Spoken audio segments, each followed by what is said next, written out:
2.7 Inverse functions. We're going to find inverse functions informally and verify two functions are inverse functions of each other. We're going to use graphs to determine whether functions have inverses. We're going to use the horizontal line test to determine whether functions are one-to-one and therefore they do have an inverse, and find inverse functions algebraically. So what I've done here is given you guys the definitions. So the definition of the inverse function is we're going to let f and g be two functions that when the composite or the composition either of f of g or g of x is going to give you back the input value. Now, in f of g of x, you'll notice that it will give you back the input value. We're looking right here for every input in the domain of g. That's very important. And g of f of x for every input in the domain of f, which makes sense because if it's not in g in the first one, then it can't be in f, and if it's not in f in the second, it can't be in g. If this is the case, then what we have here is the inverse function of f, and we can call it g of x. So what all of this math terminology comes down to is that if we have a function evaluated at its inverse, we will only get its input back, and that makes a lot of sense. So the domain of f is the range of the inverse of f, which makes sense because you'll see momentarily when we do the algebraic example. And the range of f is the domain of the inverse of f. The horizontal line test is really easy. There's no trick to it. If I have a basic graph here and I have a parabola here like this, if I just draw a horizontal line across, and if it crosses more than once, it is not one-to-one. And that's what we're saying here. F has an inverse function if and only if no horizontal line intersects the graph of f more than once. So a one-to-one function, f is a one-to-one if every dependent variable corresponds to exactly one independent variable. So it makes sense if you go back to the horizontal line test and see what's going on. When you see that it's one-to-one, for every dependent variable, now dependent is the y variable, right? So here's y. And every dependent variable corresponds to exactly one independent variable. And it's clear if I go back to that diagram, there are two different x values here that we can use. So clear that the parabola is not a one-to-one. So finding an inverse is pretty easy. The real two key considerations that you're going to need to do is, right off the bat, is switch the x and y's, the inputs and outputs, okay? So you switch them, and then you're going to solve for the new y value.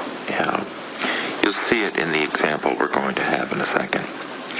And then you're going to have to check. The domain of f is the range of the inverse, and the range of f is the domain of the inverse, which does make sense because if one's going to tell you, if you have to start at one position, shouldn't use x, maybe use a star, and some mechanism gets me to box, then there has to be an alternative method to go backwards, and that's all we are stating here. So, and that's really what this says, right? Because if we evaluate the function at the inverse, or we evaluate the inverse at the function, we should get back to our original position. So, like I said, if we have some function f, then the backward function is the inverse. So here we have a basic example, and we're going to find the inverse here algebraically if it does exist. And we're going to have to verify it, and we're going to have to look at some behaviors and make some generalizations about inverses that really stand out. So here we are. We are at some function f, and we're taking the fifth root of x cubed.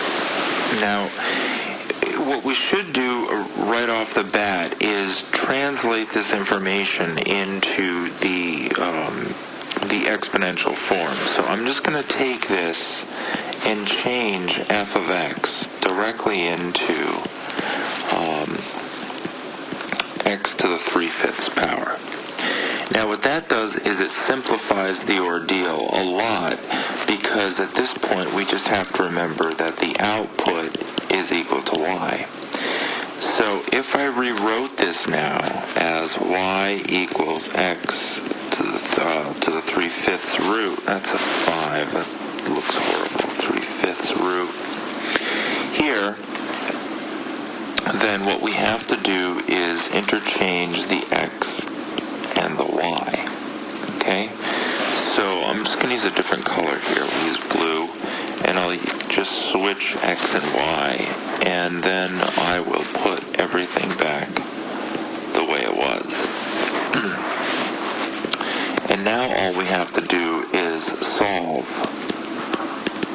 for, it's not really new, but, the new y, okay? And that's easy, especially in this case, because we've changed it from the radicals to the rational roots, or the exponents here. So all we're going to have to do is raise this whole beast to the 5/3 power, because that will get it down to a y of 1, right? And I'll just put it in there for safety's sake here. But that means that if we raise everything to the 5/3 power, we also have to do it to the other side. So what we have here is x to the 5/3 equaling y. Now at this point, to really get everything back into a nice form, we just have to change y back to an f, or a function, but in this case it's going to be the inverse function relatable to x. So if we do this, then x to the 5/3 power should be the inverse of f of x. So if this, so let's just recap real quick. No big surprise about finding an inverse. The only things that you have to do is switch x and y, and then solve for the new y. I just did a little, tried to remind you guys a little bit about how to change radicals into exponential form and look for an inverse. Now what we have to do is just verify this, and I'm going to verify it very quickly.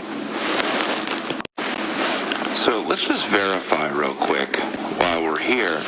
And remember, that just means that we should take f and the inverse and actually see if we get the input out. Now, we should do it both ways here. So I'm going to do the first one, and hopefully we get our input value back. And the secondary one, just for safety's sake, okay, gives us back our x value here. So in the first one, we have f and the inverse of x. So we're just going to take the inverse here, which is x to the 5/3, and substitute it into f, which was just x to the 3/5. So it looks like it's going to be x to the 5/3, all raised to the 3/5 power, which does give us back x. And if we use the inverse now, we are saying the inverse of x, and now we're going to input the f of x, which in this case is x to the 3/5.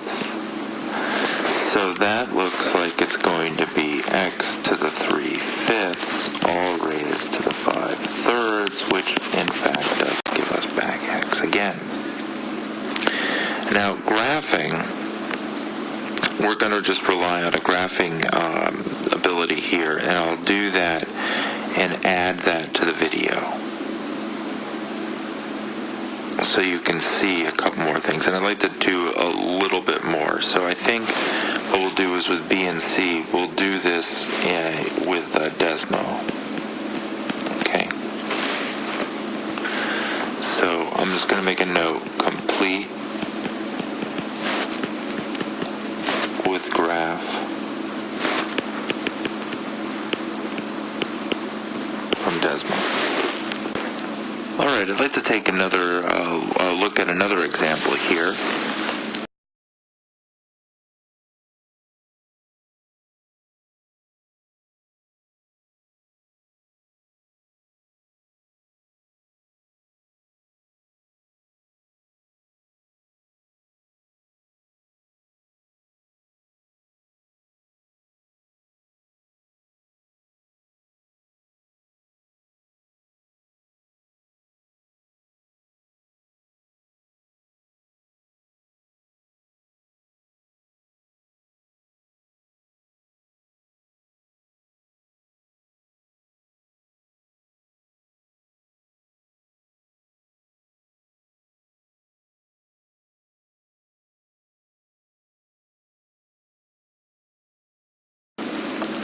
Being h of x, and it's a rational function here. So let's take a closer look. And the only thing I'm going to do is, first of all, change h of x to a y.